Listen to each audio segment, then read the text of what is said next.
Bon dimanche matin à tous. Soyez les bienvenus à la vie comblée. On est bénis ce matin parce que vous soyez à la maison, que vous soyez ici. Dieu est déjà parmi nous. Amen. On n'a pas grand-chose à faire. On a juste à le laisser rentrer avec sa joie, avec sa paix. Amen. Alors on va le louer ensemble pour le Dieu victorieux qu'il est.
Simplement en toi.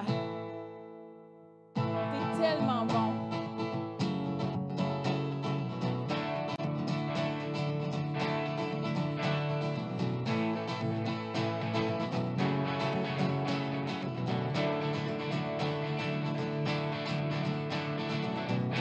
Tu es la lumière qui brille dans le noir.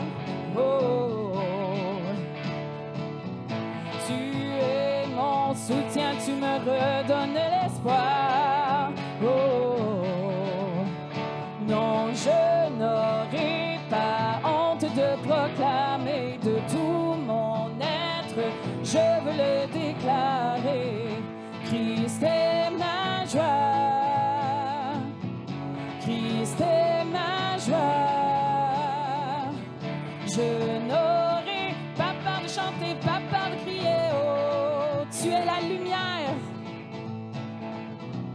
Tu es la lumière qui brille dans le noir. Oh, oh, oh. Tu es mon soutien, tu me redonnes l'espoir. Oh, oh, oh.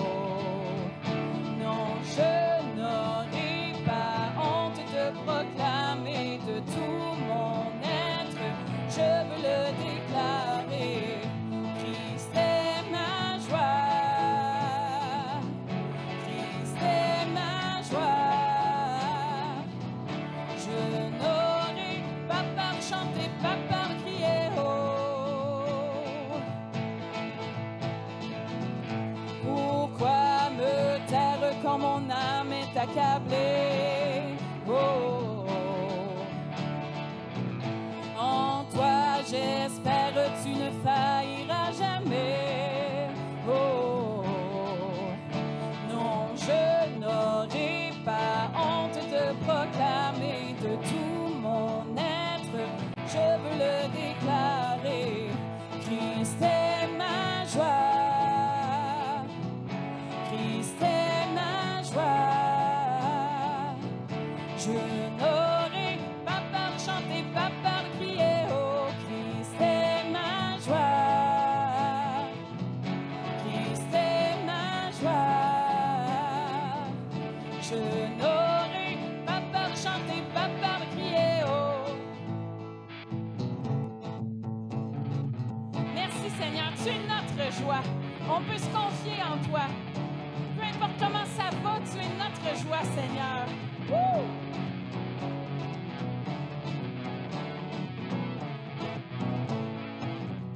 Pourquoi me taire quand mon âme est accablée? Oh, hey! Christ est ma joie, il est ma joie. Christ est ma joie. Je n'aurai pas peur de chanter, pas peur de crier. Oh, Christ est ma joie. Christ est ma joie. Je n'aurai pas peur de chanter, pas peur de crier, pas peur de chanter, pas peur de crier. Oh, tu es notre joie, Seigneur. Avec toi, on n'a pas peur. Merci, Seigneur, pour qui tu es. Tu es le Dieu de gloire, Seigneur. Tu es glorieux. Tu as ton trône au-dessus des cieux, Seigneur, mais tu n'es pas trop loin pour tes enfants. Tu es tellement bon, Seigneur, et on veut te louer, te donner la gloire.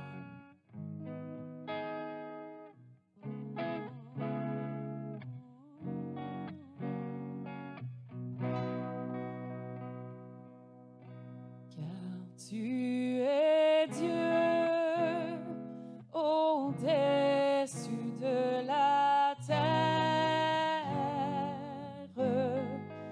Tu établis ton trône dans les cieux. Car tu es Dieu au-dessus de la terre. Tu es le roi, tu es le seul Dieu, car tu es Dieu. Car tu es Dieu au-dessus de la terre. Tu établis ton trône dans les cieux. Car tu es Dieu au-dessus de la terre. Tu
tu es roi. Et juste avant de s'asseoir, on va te prier, Seigneur, on va te remettre cette réunion, cette rencontre entre les mains. Seigneur Dieu, merci. Merci pour ta présence parmi nous ce matin. Merci pour chaque personne ici présente ou chaque personne qui regarde en ce moment à la maison. Seigneur, merci pour la parole que tu vas donner aujourd'hui. Seigneur Dieu, que peu importe les mots, Seigneur, qui sortent de ma bouche, peu importe le nombre de personnes ici présentes ce matin, Seigneur, que c'est toi qui es capable de parler individuellement à chaque personne ici aujourd'hui. Et je déclare dans le nom de Jésus, Seigneur, qu'on va sortir pas comme on est entré, Seigneur. Alléluia, que ceux qui sont entrés abattus vont sortir d'ici relevés, Seigneur. Ceux qui sont rentrés ici perdus vont sortir d'ici retrouvés, Seigneur, par ta puissance, par ton esprit, dans le nom précieux de Jésus. Amen. Amen, amen. Vous pouvez vous asseoir. Bon matin tout le monde. Heureux de vous voir, comme à chaque fois. Content de vous avoir parmi nous. Puis, heureux aussi d'avoir le privilège de poursuivre, sinon, mais en fait, de terminer notre série. Donc, aujourd'hui, la troisième et dernière partie de notre série, C'est plus fort que moi. Mais tout juste avant, je vais vous laisser avec quelques annonces importantes, certains rappels, certaines nouveautés également. À tout de suite.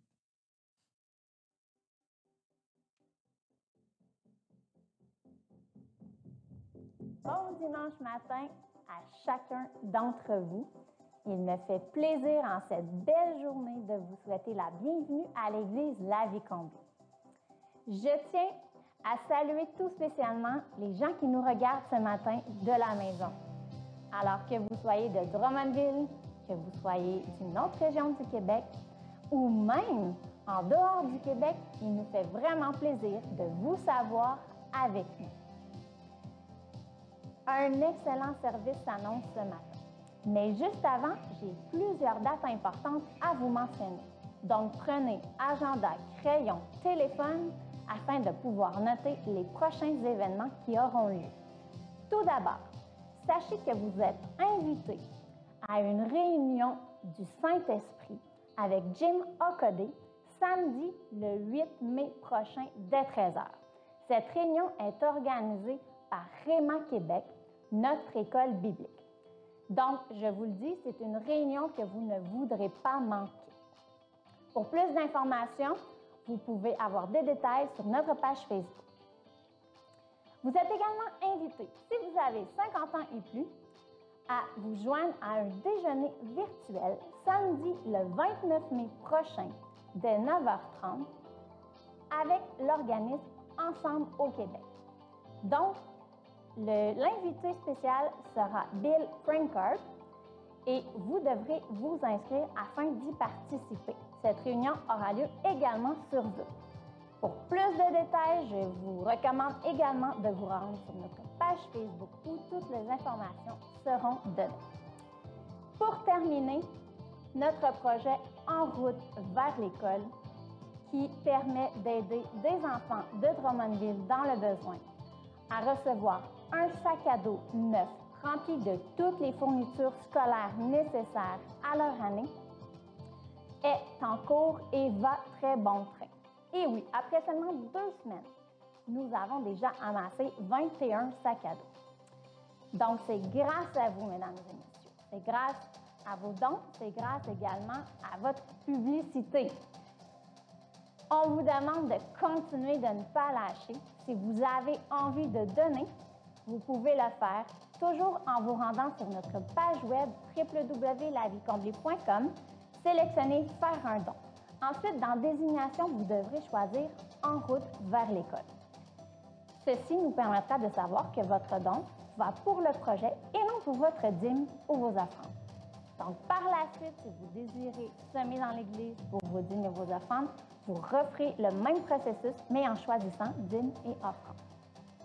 Si vous êtes sur place ce matin et que vous désirez donner par chèque ou en argent, vous pouvez également le faire en remplissant une petite enveloppe. N'oubliez pas d'inscrire En route vers l'école et vous la déposerez dans le panier prévu à cet effet à la table d'information à la sortie de la réunion. Donc, merci. Merci parce que c'est grâce à vous que nous pouvons réussir à changer des vies à aider ces jeunes qui en ont tant besoin. Donc, continuez. Vous pouvez partager la vidéo qui se trouve sur Facebook, qui parle de ce projet, ou encore sur notre page web. Parlez-en autour de vous, que ce soit dans votre famille, au travail, avec vos amis, afin que les gens puissent eux aussi participer pour aider ces enfants. Un grand merci et maintenant je vous laisse pour un excellent message. Amen, amen. Et hey, merci, hein, une bonne main d'applaudissements, honnêtement, pour tout le monde qui participe, soit qui a partagé la vidéo, une vingtaine de sacs déjà.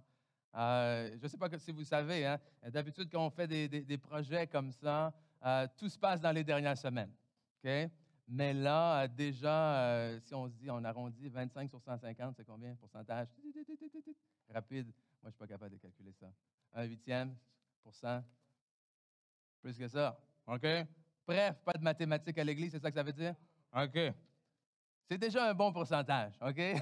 c'est ça la morale de tout ça. Et merci, continuez à donner généreusement. Mais ce matin, comme j'ai mentionné tout à l'heure, je veux terminer, pas nécessairement que je veux, parce qu'il y a beaucoup de choses à dire encore là-dessus, mais on va terminer cette série-là qu'on a commencée il y a quelques semaines déjà, intitulée « C'est plus fort que moi ». Série dans laquelle on examine, hein, pour ne pas revenir encore, là, tout répéter. Je vous invite à aller sur notre site Internet, le www.lavicomblée.com, pour aller vraiment visionner les enseignements précédents. Ça va vous aider vraiment à comprendre la totalité de ce message-là. Mais ce qu'on regarde, en fait, c'est comment arriver, évidemment, avec l'aide de Dieu, à surmonter, mais à vaincre également, à devenir victorieux de toutes ces espèces de tiraillements intérieurs, de ces pulsions, de ces choses, un peu pour reprendre les paroles de l'apôtre Paul, hein, qui nous dit, mais les choses que je veux faire, je ne les fais pas, et ceux que je ne veux pas faire, je les fais. Puis on a regardé un peu comment est-ce que ça signifie, qu'est-ce que ça signifiait, réellement, hein, dans notre être, esprit, âme et corps. Et aujourd'hui, je veux terminer en parlant d'un sujet qui arrive souvent lorsqu'on parle de « c'est plus fort que moi ». Lorsqu'on parle d'être dirigé par quelque chose qui nous amène à faire quelque chose d'autre qu'on ne veut pas ou quelque chose qu'on sait qui n'est pas favorable, c'est ce sentiment-là de condamnation. Okay? Je vais vous parler aujourd'hui de condamnation et de culpabilité. Chose qui vient très souvent. Et pour ce faire, j'aimerais commencer en lisant un passage. Puis, beaucoup de ce que j'ai à cœur, en fait, de partager ce matin se retrouve dans ce passage. Un passage que, si vous êtes à l'Église depuis un certain temps, vous avez probablement déjà entendu. Probablement déjà entendu des prédications là-dessus. Peut-être certains d'entre vous avaient peut-être déjà prêché là-dessus. Mais je crois que ce qu'on va lire et ce qu'on va découvrir aujourd'hui va être libérateur, du moins c'est ma prière, pour plusieurs d'entre vous qui êtes là ou qui écoutez à la maison. Donc, on va se diriger sans plus tarder en Jean, l'Évangile de Jean, et au début du chapitre 8. Et déjà, le titre de ce chapitre-là, ou du moins quand je l'ai dans ma Bible à moi ici, c'est écrit, la femme adultère. Verset 1 commence en nous disant, « Jésus se rendit à la montagne des Oliviers. Mais dès le matin, il alla de nouveau dans le temple et tout le peuple vint à lui. S'étant assis, il les enseignait. Alors les scribes et les pharisiens amenèrent une femme surprise en adultère.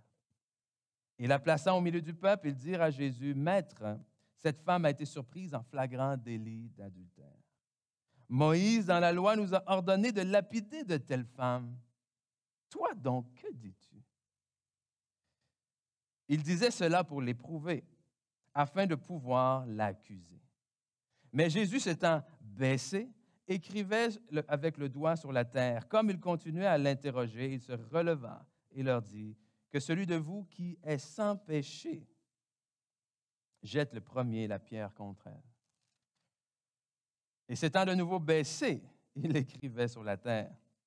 Quand ils entendirent cela, accusés par leur conscience, ils se retirèrent un à un, intéressant, depuis le plus âgé jusqu'au dernier. Et Jésus resta seul avec la femme qui était là au milieu.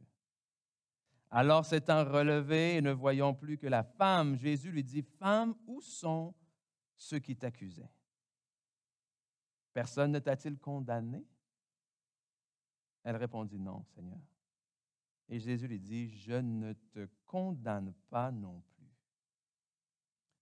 Va et ne pêche plus. »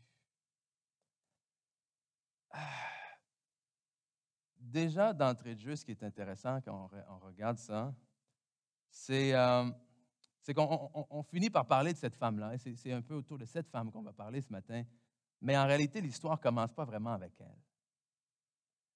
L'histoire commence avec des gens qui n'étaient pas très contents avec le genre d'enseignement que Jésus emmenait et qui ont voulu le piéger. Donc, un peu victime collatérale de ça, cette femme s'est retrouvée là pour servir de piège à Jésus. Et non seulement ça, mais le piège n'était pas tout à fait juste. Dans le sens où, oui, la loi dit qu'une telle femme doit être lapidée, mais vous remarquez qu'il y a juste la femme. Et si vous savez un peu de quoi se parle quand on parle d'adultère, vous savez que ça se fait difficilement seul. OK?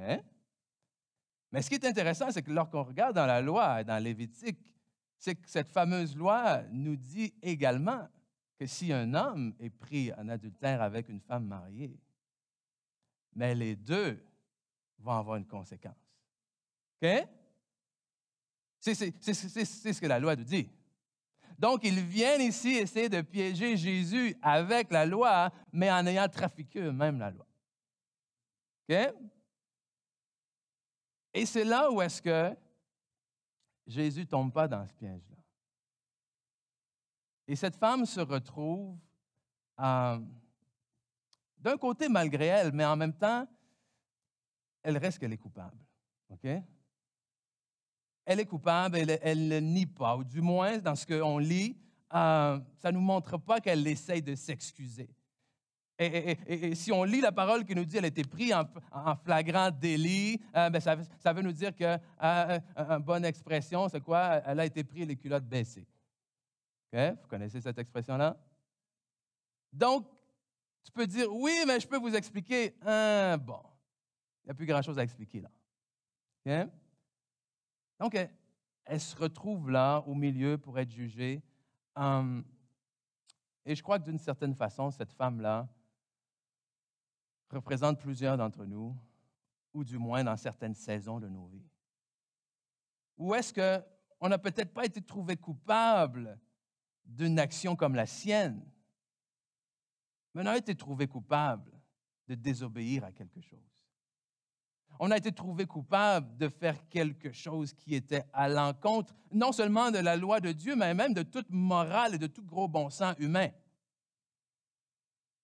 Okay? Je ne vous demanderai pas de lever la main ce matin, mais j'ose croire que la majorité d'entre nous, pour ne pas dire la totalité d'entre nous, avons déjà fait quelque chose dans nos vies que nous avons regretté. Amen? Pas regretter parce qu'on a été coincé. Regretter parce qu'on se dit non. C'est pas ça. Et sur elle, finalement, tombe la condamnation. Et ce qui est intéressant dans la condamnation, si tu veux venir, mon ami, je vais vous expliquer ça, c'est que la condamnation, elle est à deux volets. OK?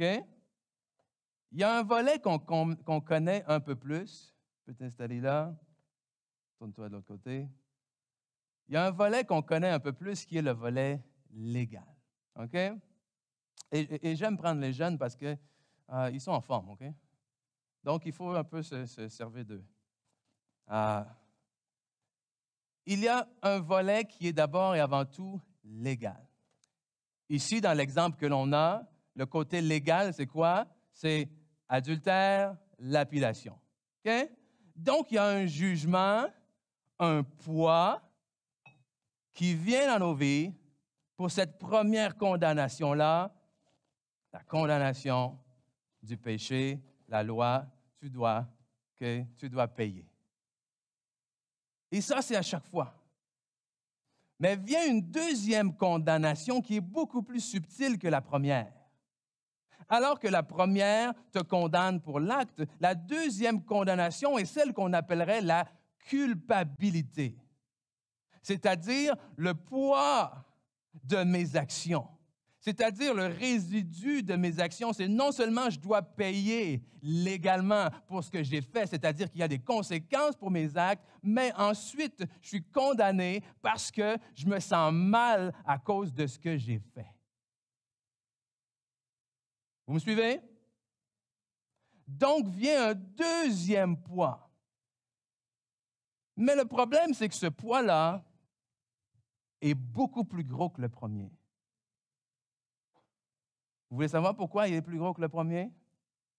Il est plus gros que le premier parce qu'alors que le premier deal avec ce que j'ai fait, le deuxième, lui, deal avec qui je suis. La condamnation légale me dit ce que tu as fait est mal. Mais la deuxième condamnation me dit tu es mauvais à cause de ce que tu as fait. Et là, ça devient beaucoup plus pesant. Et le problème, ça va toujours? OK? Et le problème, c'est quoi? Le problème, c'est qu'avec le temps, le légal, tu peux t'en débarrasser. La conséquence de ton acte, tu peux finir par le payer. OK? Que ce soit que tu l'aies payé littéralement, que ce soit la personne que tu as fauté t'a pardonné, ou le temps a juste passé, ou peu importe. La conséquence légale, tu peux finir un jour par t'en débarrasser. Le problème, c'est que ça reste beaucoup plus longtemps. Okay? Combien d'entre vous avez déjà vécu l'expérience de garder le souvenir de vos fautes? Que même si la saison est passée, même si la personne vous a pardonné, même si ça fait des années, il y a encore le poids des fautes. Et parce qu'on est humain, et que c'est rare qu'on a fait juste une erreur dans notre vie,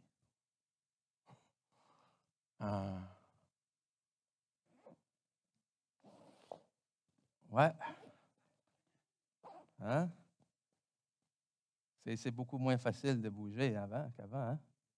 Okay? C'est beaucoup plus inconfortable, n'est-ce pas? Mais ça, c'est la vie de combien de personnes? Okay? Ou est-ce qu'on a été pardonné? Ou est-ce que la situation est finie? Ou est-ce que les conséquences, on les a payées? Mais dans notre tête, dans notre cœur, on les garde encore. Donc, ça devient une vie encombrante, ça devient une vie honteuse. Pourquoi? Parce qu'on le sait qu'on a encore ce sac à dos-là. Donc, la condamnation, cette deuxième condamnation-là, qu'est-ce qu'elle crée? Elle crée la honte, la culpabilité. Quand j'ai honte, qu'est-ce que je fais? Je fais comme Adam et Ève dans le jardin, je me cache et je m'éloigne de Dieu.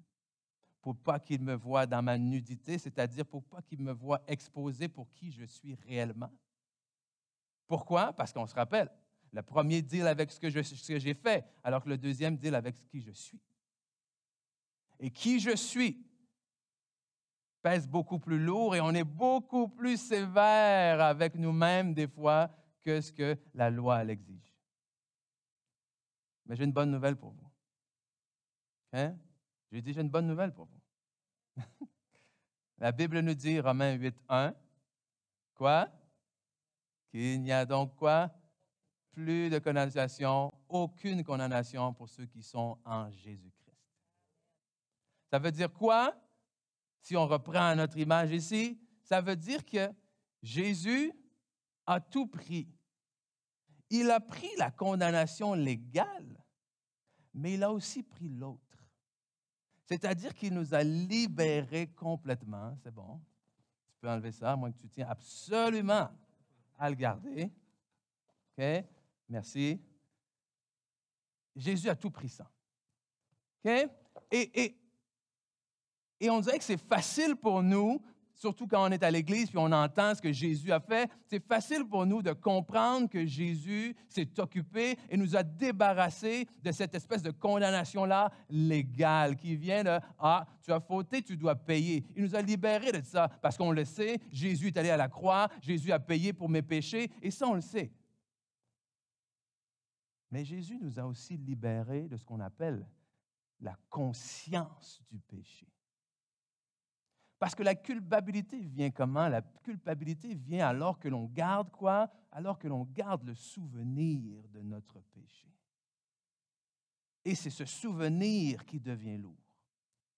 Et on va lire comment la parole le dit, un passage qui peut être un peu difficile à comprendre à première lecture, mais inquiétez-vous pas, je vais vous l'expliquer et on va voir comment ça s'applique en fait dans nos vies. On va aller dans Hébreux au chapitre 10, OK? On va lire deux petites sections dans le chapitre 10 et après, je vous explique ça. D'abord, versets 1 à 4 nous dit « La loi de Moïse ne possède qu'une ombre des biens à venir et non pas l'image même de ces réalités. Pardon, elle ne peut donc en aucun cas amener à la perfection ceux qui s'approchent ainsi de Dieu, sur la base des mêmes sacrifices offerts perpétuellement d'année en année. S'il l'avait pu, ceux qui offrent ces sacrifices auraient depuis longtemps cessé de le faire car, on lit ça, purifiés une fois pour toutes, ils n'auraient plus quoi? Eu conscience d'aucun péché. Mais en fait, ces sacrifices rappellent chaque année le souvenir des péchés.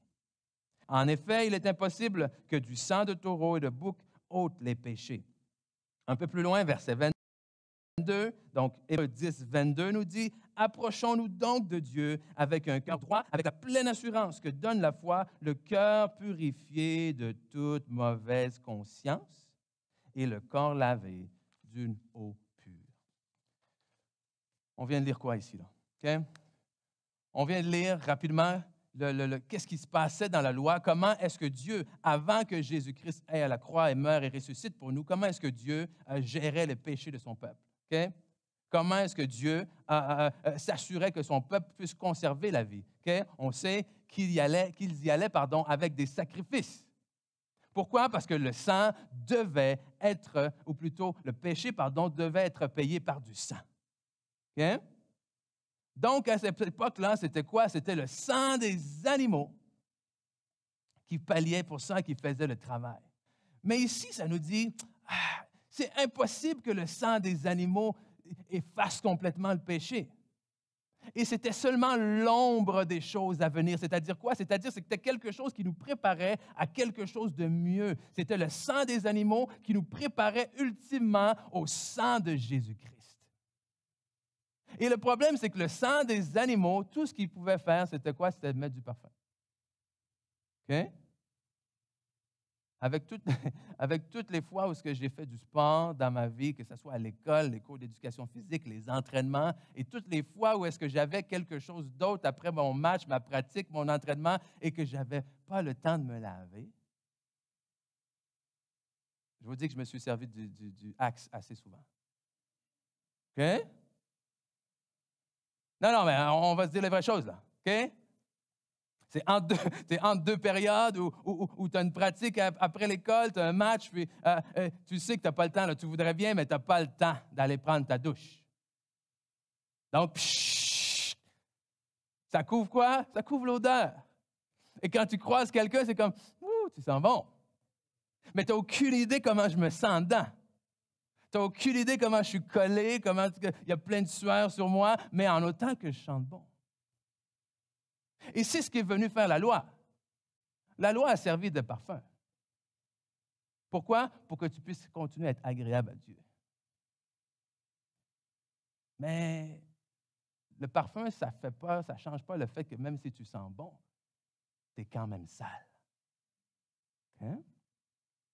Alors ce que Jésus est venu faire, Jésus nous a pas seulement couverts de parfum, Jésus nous a lavés. Amen. C'est-à-dire que maintenant que tu es lavé, non seulement tu sens bon, mais tu es propre. Okay? Et combien des fois dans nos vies, on ne sait pas comment s'y prendre, donc quand on tombe dans la honte, la culpabilité, qu'est-ce qu'on fait? tout ce qu'on trouve à faire, c'est de mettre du parfum.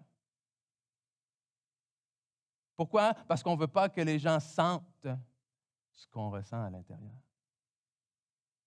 Donc, dans le monde aujourd'hui, on peut donner l'image de... Il y a tellement de monde qui se promène avec des masques.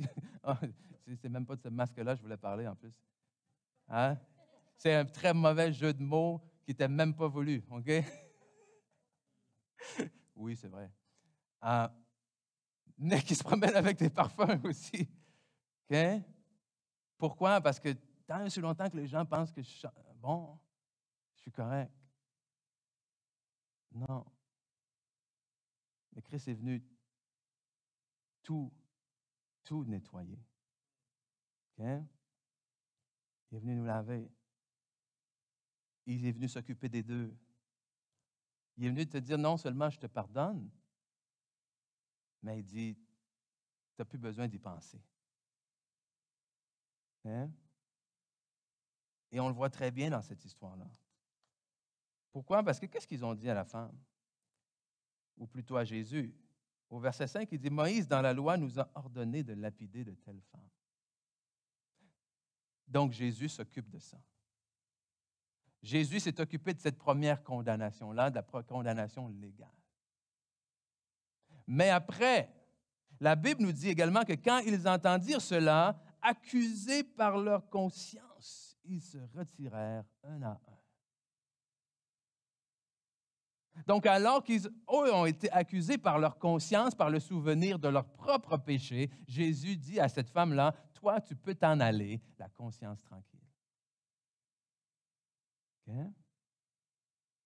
Alors, ce qui est important pour nous de comprendre aujourd'hui, tout d'abord, c'est quoi? C'est qu'il faut comprendre que la condamnation ne vient pas de Dieu. OK? La condamnation ne vient pas de Dieu. Dans le sens où il faut faire la différence, OK? Où est-ce que jusqu'à un certain point, c'est normal de sentir un certain degré de culpabilité, de remords lorsqu'on fait quelque chose de mal et qu'on s'en rend compte, n'est-ce pas? OK? Si tu fais quelque chose de mal et que ça ne te fait rien dedans, il y a peut-être un problème. Mais ce n'est pas la condamnation de Dieu, mais davantage ce qu'on appelle la conviction de l'Esprit. Et on va lire dans la parole qu'est-ce que ça nous dit. Il y a une immense différence entre les deux. Même si c'est à peu près la même voix que l'on entend, même si ça peut être presque les mêmes mots, il y en a un qui est là pour t'abaisser alors que l'autre est là pour te relever. Donc, 2 Corinthiens chapitre 7, versets 8 à 10 nous parle justement de cette condamnation-là versus la conviction de l'Esprit. Il dit, même si je vous ai attristé par ma lettre, je ne le regrette pas. Et si je l'ai regretté, car je vois que cette lettre vous a momentanément attristé, je me réjouis maintenant, non pas de ce que vous avez été attristé, écoutez bien, mais de ce que votre tristesse vous a emmené à changer d'attitude. La conviction de l'Esprit qui tombe sur nous lorsqu'on fait quelque chose de mal et qu'on enfreint ce que Dieu nous demande, c'est quoi? C'est pour nous emmener à changer d'attitude. Et le changement d'attitude, on appelle ça comment? La repentance. OK? La conviction de l'Esprit, j'aime même pas dire ça, mais la condamnation qui peut tomber de l'Esprit sert à nous emmener à la repentance. Sert à nous emmener à dire, « Wow, c'est vrai que ce que j'ai fait est mal, je te demande pardon pour ce que j'ai fait et je décide de changer de direction. » Tandis que si on continue, quand vous avez été attristé, vous amenez à changer d'attitude car vous avez été attristé selon Dieu, si bien que vous n'avez subi aucun dommage de notre part. En effet, la tristesse selon Dieu produit une repentance qui conduit au salut et que l'on ne regrette jamais. Tandis que la tristesse du monde, la condamnation du monde, on pourrait dire, produit la mort. Parce que oui, quand tu passes ta vie avec un sac à dos rempli comme ça, c'est la mort. Et la mort dans la Bible, souvent, c'est quoi? C'est l'absence de fruits.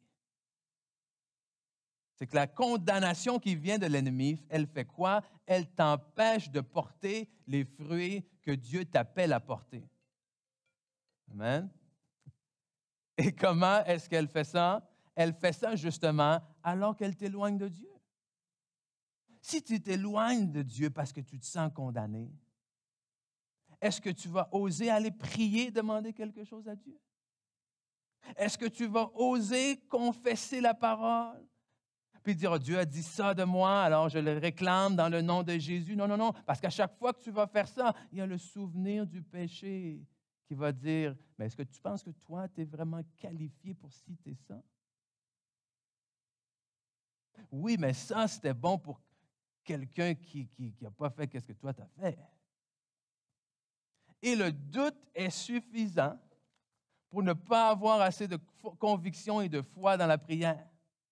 Donc, on se retrouve à prier comme « Ah ben Seigneur, si tu me juges assez digne, je te demande pardon, mais j'ai peut-être oublié quelque chose, mais je ne sais pas comment faire pour le réparer, mais en tout cas, reçois ma prière. Puis si tu le veux, Seigneur, mais réponds-y. Mais si tu n'y réponds pas, je vais comprendre. Ça ne se fait pas, qu'est-ce que j'ai fait. Fait qu'en tout cas, dans le nom de Jésus, Amen. » Tu penses qu'il va arriver quoi, là?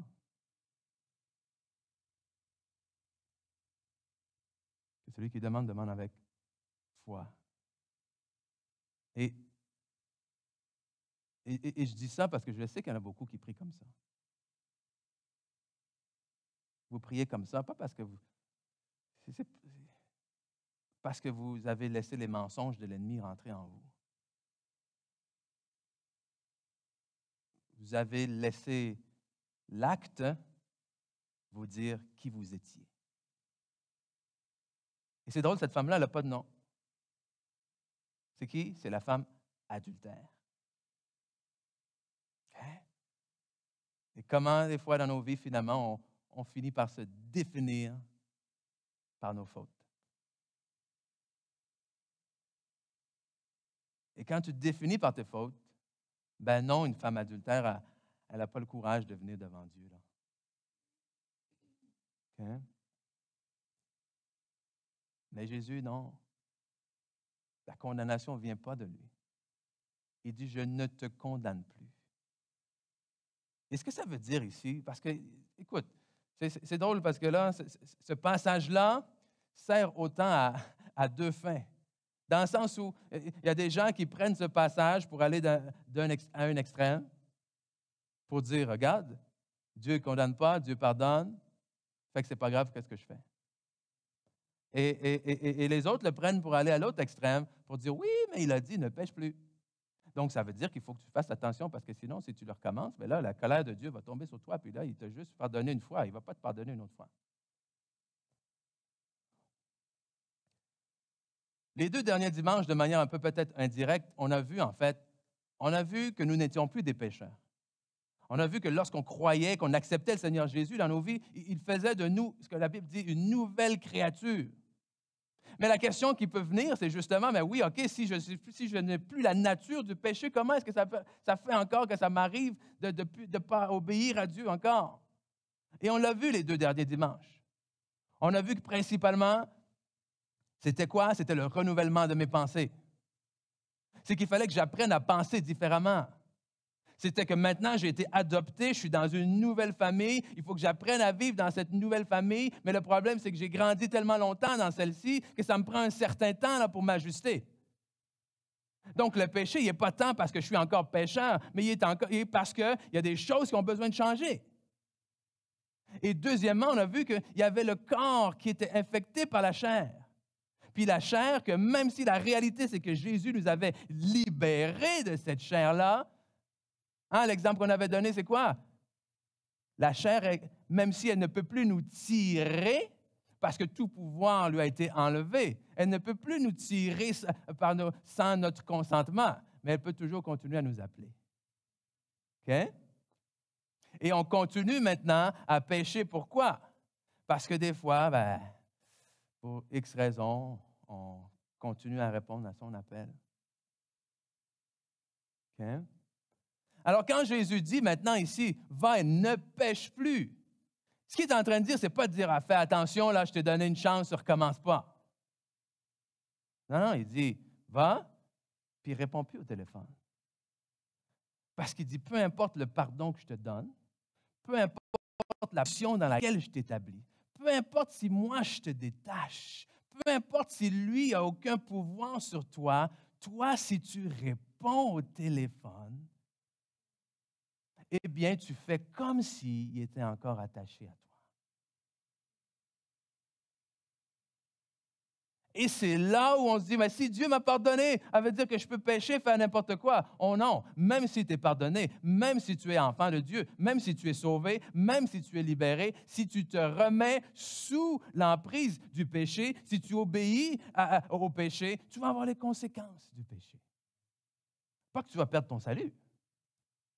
On se comprend? Parce que souvent, c'est toujours cette question-là. Mais si je perds mon salut, je fais... Non, il y a des choses, dans la vie, il y a des conséquences aussi, là. OK? Dieu nous pardonne, oui. Dieu nous restaure, oui. Mais, écoute, et Paul prend cet exemple-là. Si tu étais marié à un mauvais mari qui te battait à chaque fois, à chaque jour, sans arrêt, puis que finalement, vous êtes séparés, vous n'êtes plus ensemble, et légalement, il y a même un ordre de la cour qui l'interdit de t'approcher. Mais si un jour il t'appelle, puis il te fait des mots doux, puis tu retournes le voir, on se comprend? OK? Ça a beau être écrit sur papier qu'il n'a plus le droit de t'approcher. Mais si c'est toi qui es allé, même si tu es légalement libre, tu te remets sous le risque de revivre ce que tu vivais avant. Hein? Mais ta position de femme libre n'a pas changé pourtant. Et c'est là où notre position d'enfant de Dieu ne change pas. Mais quand on répond à l'appel, on se remet, amen, la Bible dit comme ça, on vit comme esclave même si on est libre. Donc c'est pour ça qu'il faut se détourner. Mais la bonne nouvelle encore, elle est là. Jésus nous a pardonné. OK? Il faut comprendre que Dieu vous a pardonné. Et si Dieu vous a pardonné, ça signifie que vous devez aussi vous pardonner. OK? Il y a deux choses qui sont importantes. Que la tristesse, selon Dieu, la conviction du Saint-Esprit nous amène à quoi? La conviction du Saint-Esprit, on l'a dit, nous amène à la repentance. Nous amène à changer d'attitude. OK? Et ça, c'est un point important aussi, là. C'est de dire, « Ah non, Seigneur, c'est vrai, je m'excuse. Ah, OK. Mais maintenant, éloigne-toi. Change d'attitude. Reste pas dedans. OK? Reste pas dans ce qui était avant. Mais surtout, ne te condamne pas plus que ce que le Seigneur, lui, t'a déjà condamné. En fait, il dit à la femme, je ne te condamne pas. Moi non plus. Amen? OK? Et par le silence, je peux réaliser déjà à quel point c'est un sujet qui touche beaucoup de personnes.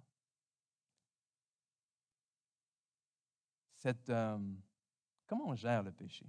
Comment on gère notre relation avec Dieu? Comment on gère le fait que parfois on tombe?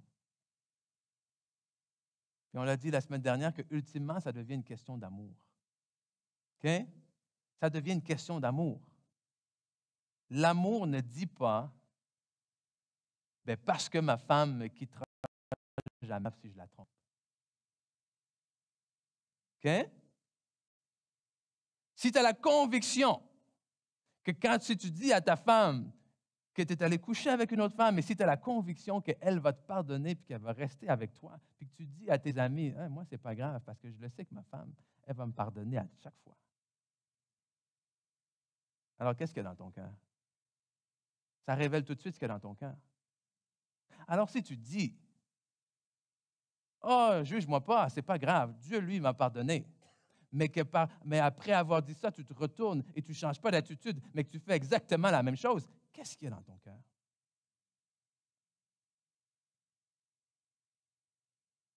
OK? C'est une histoire d'amour.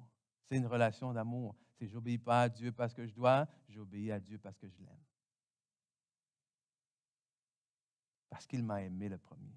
Et il sait ce qui est bon pour moi.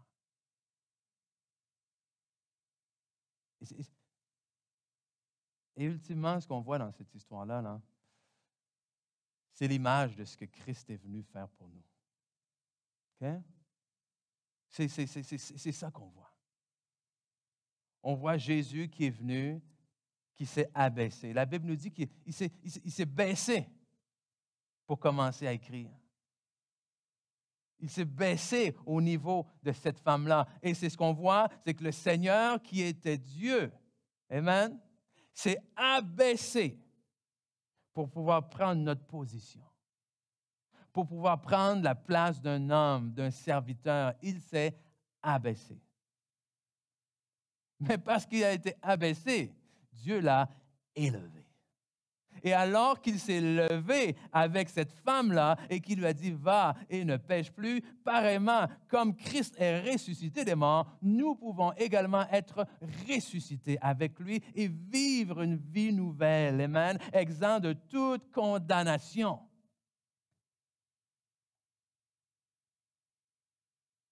Vous savez, c'est beaucoup plus facile. Okay? Je vais mener Luc. C'est beaucoup plus facile. Comment j'allais dire ça? Okay? La loi, c'est beaucoup plus facile. OK? Ça serait beaucoup plus facile pour moi d'être ici et de vous dire, parce que c'est ça qu'on cherche des fois, hein, en tant que chrétien, on cherche, mais qu'est-ce que la Bible dit à propos de ci? Puis souvent, on cherche, en fait, est-ce que j'ai le droit de faire ci, est-ce que j'ai le droit de faire ça? Pas nécessairement parce qu'on veut bien faire, mais parce qu'on cherche à se justifier. OK? Et c'est exactement ce que ces hommes-là ont fait. Les pharisiens l'ont emmené devant Jésus et ont dit, on va le mettre au test. Qu'est-ce que la Bible dit? Qu'est-ce que Dieu dit qu'on a le droit de faire ou non? Et c'est beaucoup plus facile d'emmener la loi.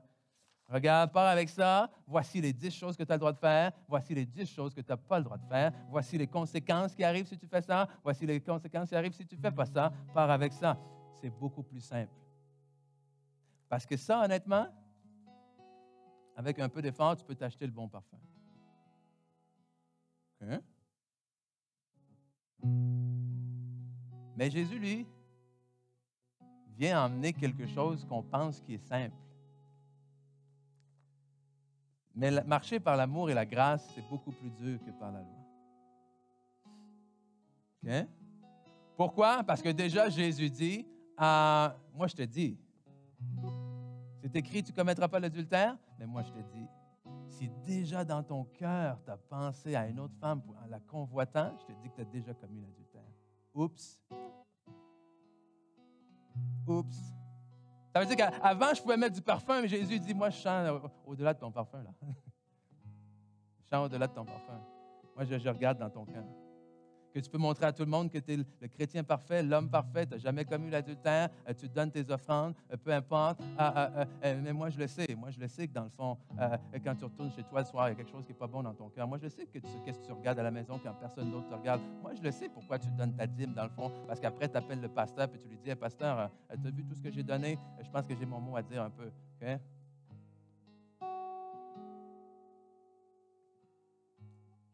La grâce, c'est beaucoup plus dur parce que Jésus nous dit, vas-y, vas-y, avance, tombe, je vais t'aider à te relever. Avance, tombe, je vais t'aider à te relever. Et on a de la difficulté, religieusement parlant, de gérer les personnes qui tombent. Et on juge. Cette femme-là, on ne connaît absolument rien d'elle.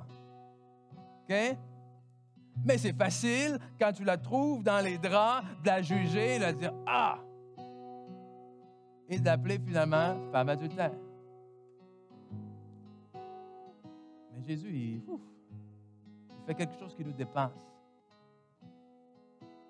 Il dit, je ne te condamne pas, relève-toi, continue. OK? Parce que moi, ce que je regarde, on le connaît tous, hein? Le Seigneur ne regarde pas aux apparences. Il regarde au cœur. Et en ce moment, peut-être que ton cœur est en train de crier à l'aide. Okay? Peut-être que ton cœur est en train de crier à l'aide et que tu ne sais pas comment t'en sortir. Que tu tombes dans les choses, dans les pensées, dans les actes qui ne sont pas toi.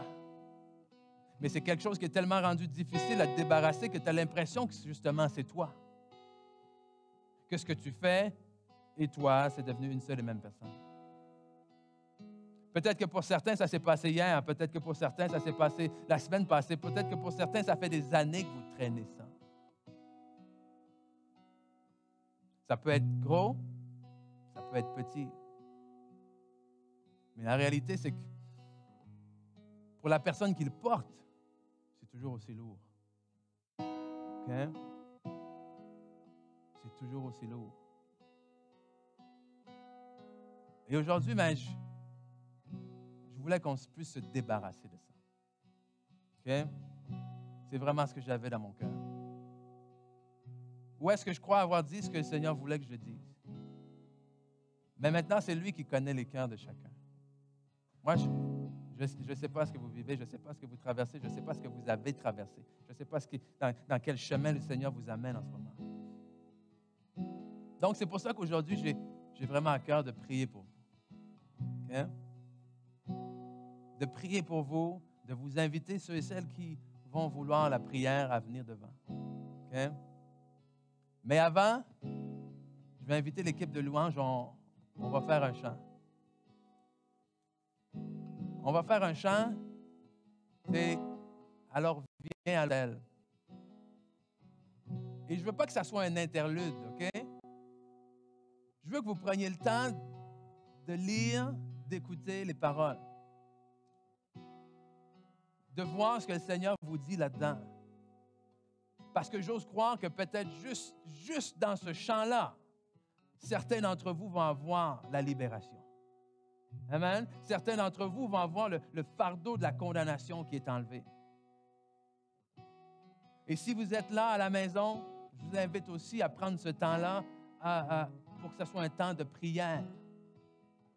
Nous ici, après ce chant, ce qu'on va faire, c'est que je vais vous inviter, je vais vous expliquer après comment ça va fonctionner. Je vais vous inviter, ceux et celles qui veulent, à recevoir la prière ici, en avant. Mais pendant ce chant, je veux que vous vous prépariez. Amen. Que ce soit un chant pendant lequel vous vous prépariez à recevoir, que ce soit un chant pendant lequel, s'il y a des choses que vous avez besoin de mettre devant Dieu, vous les mettez. S'il y a des choses que vous avez besoin de demander pardon, que ce soit un chant pendant lequel vous le faites. S'il y a des choses que vous avez besoin de demander la force de Dieu pour, que ce soit quelque chose que vous faites pendant ce chant-là. Amen. Et on va croire et on va laisser le Saint-Esprit faire son œuvre, que vous avanciez ou que vous avanciez pas. OK? Vous n'êtes pas obligé de venir. Mais si vous décidez de rester, restez encore une fois dans une attitude de prière. Amen? Restez dans une attitude où est-ce que vous recevez du Seigneur. Alors, on va faire ce chant-là, puis je reviens par la suite. Amen.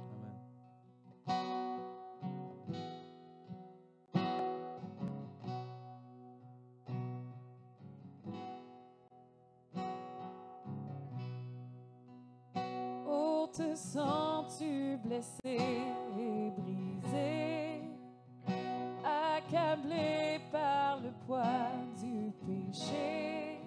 Jésus t'appelle.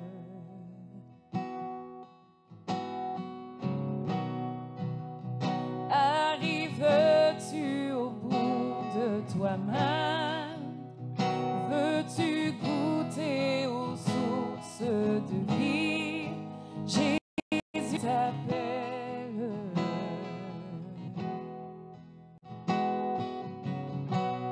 Alors viens à l'autel, les bras du Père sont grands ouverts, le pardon fut payé par le précieux sang de Jésus.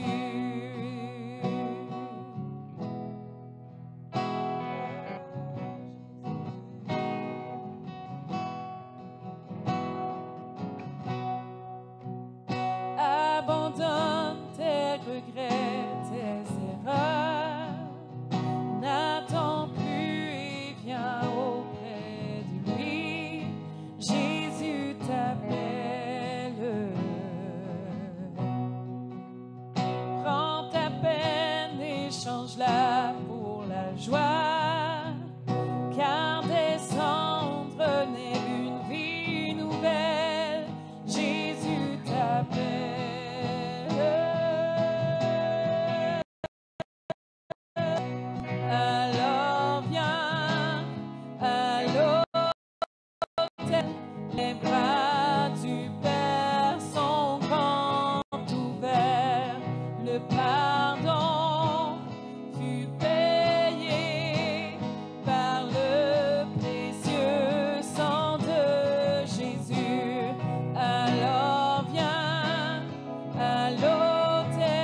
prosternons-nous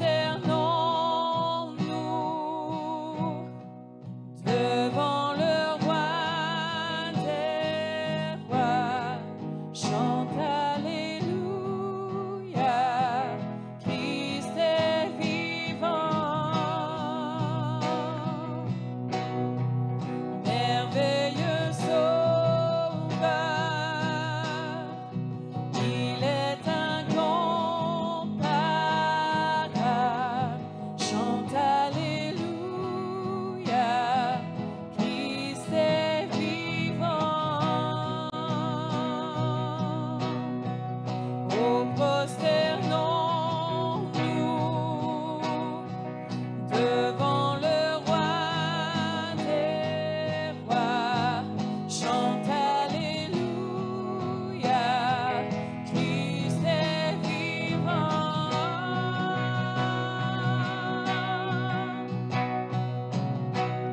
Alors viens à l'autel, les bras du Père sont grands ouverts.